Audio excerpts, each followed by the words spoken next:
بسم اللہ الرحمن الرحیم۔ السلام علیکم ناظرین کرام۔ چند سال پہلے کا واقعہ ہے کہ ایک جماعت ایک چھوٹے سے قصبے میں گئی۔ اس جماعت میں ایک ڈاکٹر بھی تھا۔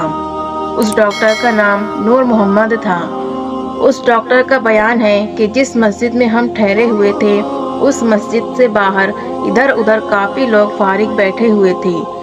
ہم لوگ ان کے پاس گئے اور انہیں مسجد میں آنے کی دعوت دی تاکہ وہ لوگ بھی تعلیم اور بیان میں شریک ہو سکیں۔ ان لوگوں میں سے تو کچھ لوگ ہمارے ساتھ مسجد میں آنے پر تیار ہو گئے، مگر ان لوگوں میں سے ایک شخص نے کہا کہ میں نماز کے وقت آؤں گا اور نماز کے بعد عذاب قبر کا ایک واقعہ آپ لوگوں کو سناؤں گا۔ چنانچہ ظہر کی نماز کے بعد وہ شخص ہمارے پاس آ کر بیٹھ گیا اور اپنا تعارف کروایا کہ وہ ایک ریٹائرڈ فوجی ہے۔ اس فوجی کا بیان ہے کہ 1965 کی پاکستان اور ہندوستان کی جنگ کے دوران ایک قبرستان میں اسلحہ بارود کا ایک عارضی ذخیرہ بنایا گیا تھا اور کچھ نوجوانوں کے ساتھ اس فوجی کی بھی وہاں ڈیوٹی تھی۔ ایک دن کا ذکر ہے کہ اس دن کوئی خاص کام نہیں تھا اور دن کا وقت تھا۔ چنانچہ اس فوجی نے بتایا کہ میں نے قبرستان میں گھومنا شروع کر دیا تو میرا گزر وہاں ایک پرانی قبر کے پاس سے ہوا تو یوں محسوس ہوا جیسے قبر کے اندر سے ہڈیاں ٹوٹنے کی آواز آ رہی ہے۔ اس فوجی نے بتایا کہ میں نے بندوق کے کنارے سے قبر کی اینٹیں ہٹائی تاکہ دیکھوں کہ یہ آواز کیسی ہے۔ جیسے جیسے میں مٹی ہٹاتا گیا آواز اور تیز ہوتی گئی اور میری دلچسپی اور خوف بھی بڑھتا گیا۔ دن کا وقت تھا اس لیے روشنی خوب پھیلی ہوئی تھی۔ فوجی نے بتایا کہ میں نے دیکھا کہ قبر کے اندر انسانی ہڈیوں کا ڈھانچہ پڑا ہوا ہے اور اس پر چوہے کی شکل کا ایک جانور بیٹھا ہوا ہے، اور جب وہ جانور اپنا منہ اس ڈھانچے پر مارتا ہے تو سارا ڈھانچہ اکڑ جاتا ہے اور ہڈیوں کے ٹوٹنے اور چٹکنے کی آواز آتی ہے۔ میرے سامنے اس جانور نے 3 مرتبہ اپنا منہ اس ہڈی کے ڈھانچے پر مارا۔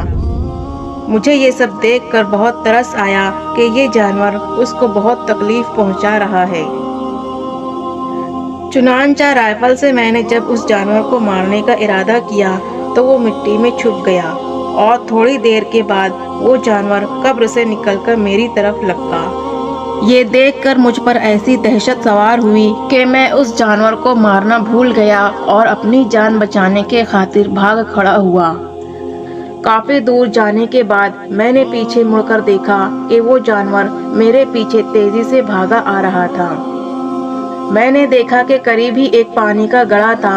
اس جانور سے بچنے کے لیے میں اس گڑھے میں داخل ہو گیا۔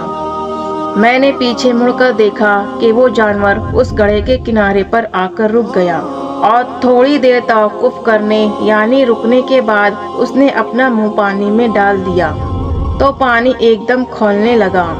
میں جلدی سے بھاگ کر اس گڑھے سے نکلا تو میری ٹانگیں جل رہی تھی اور جلد سرخ ہو چکی تھی اور جلنے کی وجہ سے میری ٹانگوں پر چھالے بھی آ گئے تھے۔ درد کی شدت سے میرا چلنا مشکل ہو گیا تھا۔ میں نے اپنے ساتھیوں کو آواز دی اور میں نے پھر پیچھے مڑ کر دیکھا تو کچھ بھی نہ تھا بلکہ وہ جانور غائب ہو چکا تھا۔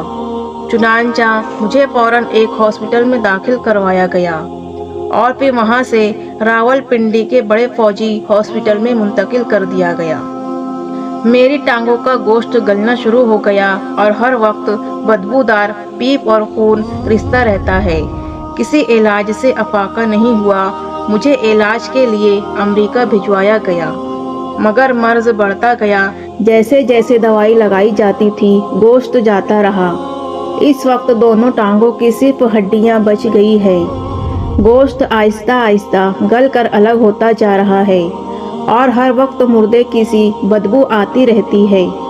پھر اس فوجی نے ان جماعت والوں کو اپنی دونوں ٹانگیں دکھائی جن پر پٹیاں بندھی ہوئی تھی۔ اللہ پاک ہمیں معاف فرمائے اور ہمیں قبر اور جہنم کے عذاب سے محفوظ رکھے، آمین۔ ناظرین کرام، بے شک بعض دفعہ اللہ پاک لوگوں کی عبرت کے لیے دنیا میں ہی اپنے عذاب کا مشاہدہ کروا دیتے ہیں، جیسا کہ اس واقعے میں آپ نے ملاحظہ فرمایا۔ اللہ پاک سے دعا ہے کہ اللہ پاک ہمیں نیک اعمال کرنے کی اور گناہوں سے بچنے کی توفیق عطا فرمائے، آمین یا رب العالمین۔ ایسے ہی معتبر و مستند واقعات کے لیے ہمارا چینل ایمان افروز واقعات کو سبسکرائب کریں۔ جزاک اللہ۔